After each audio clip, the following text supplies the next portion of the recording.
রূপপুর পারমাণবিক বিদ্যুৎ কেন্দ্রের একটি ইউনিটে ইউরেনিয়াম লোডিংয়ের পর আসলে কি ঘটবে। এক্ষেত্রে পরমাণু কমিশনের সাবেক চেয়ারম্যান ডক্টর মোহাম্মদ শওকত আকবর যেটা জানিয়েছেন যে টানা ৩০ দিনের মতো এই লোডিং চলবে, আর এর সাথে ধাপে ধাপে চলবে বিভিন্ন পরীক্ষা। আর সব ঠিক থাকলে জাতীয় গ্রিডে বিদ্যুৎ যুক্ত হবে এই বছরের আগস্টে। আরও জানাচ্ছেন মাইনুল মারুফ। ২০১১ থেকে ২০২৬ টানা এক যুগেরও বেশি সময় পর বিদ্যুৎ উৎপাদন প্রক্রিয়া শুরুর ধাপে বাংলাদেশের প্রথম পারমাণবিক বিদ্যুৎ কেন্দ্র।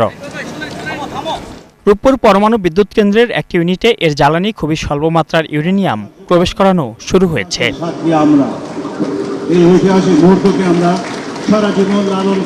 এই পরমাণু বিজ্ঞানী জানান, পরমাণু চুল্লিতে জ্বালানি পুরোপুরি প্রবেশ করাতে সময় লাগতে পারে ১ মাস। রূপপুরের এই ফিউল লোডিং এবং এই টেস্টগুলির মাধ্যমে আমার ফার্স্ট ক্রিটিক্যালিটি অ্যাচিভ করার নর্মাল স্ট্যান্ডার্ড টাইম রয়েছে 29 ডেজ থেকে 30 ডেজ। তিনি আরও জানান, ধীরে ধীরে বিদ্যুৎ উৎপাদন যেমন চলবে তেমনি হবে পরীক্ষা নিরীক্ষা, আর ক্ষমতার নির্দিষ্ট পরিমাণ উৎপাদন হলেই দেয়া হবে জাতীয় গ্রিডে। First at least 1% of nominal power সে প্রডিউস করবে এবং ওই পাওয়ার অ্যাচিভ করার পরে আবার কতগুলি ক্রিটিক্যাল টেস্ট আছে, সেই টেস্টগুলি করার পরে আমাদের পাওয়ার র্যাম্প আপ শুরু হবে।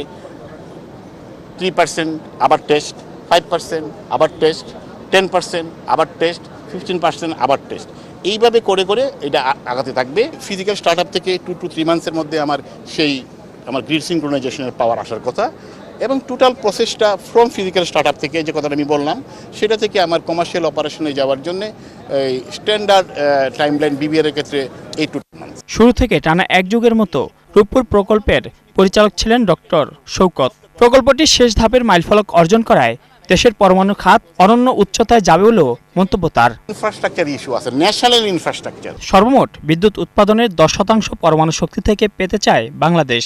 আশা করা হচ্ছে রূপপুরের দ্বিতীয় ইউনিট উৎপাদনে আসবে আগামী বছরের শেষ দিকে, আর সব মিলিয়ে এখান থেকে পাওয়া যাবে 2400 মেগাওয়াট বিদ্যুৎ। রাশিয়ার আর্থিক ও কারিগরি সহায়তায় নির্মাণ করা হচ্ছে রূপপুর পারমাণবিক বিদ্যুৎ কেন্দ্র। মাইনুল মারুফ, ৭১, ঢাকা।